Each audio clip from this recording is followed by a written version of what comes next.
So we decided to go here where the rocks are. Nice. Where's Tazi? We came from there. Medyo malayo. And this is where we usually walk at the seawall. See? That one.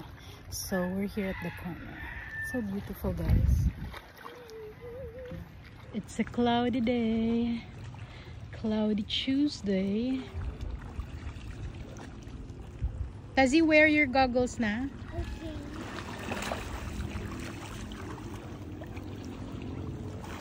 This is so nice. Ah, okay. Kala ko kung ano. Ah!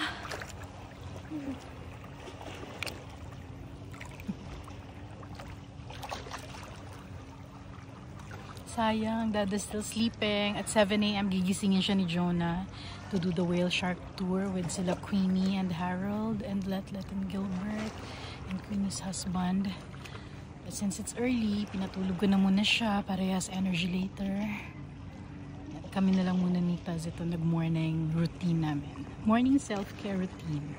By the sea, by the beach, or right in the water. Good morning! There's a dolphin down. Ayun, ang dami. Can you see it? Can my camera see it? Dolphins. There! Oh my god, dolphins! So many!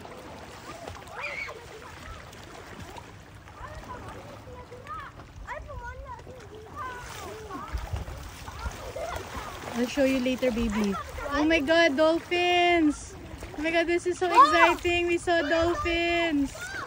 Dolphins in Oslo.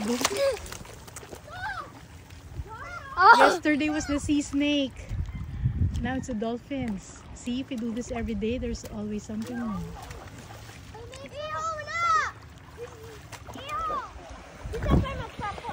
It's super cool na every day na we've been doing this ni Taz, we see something different.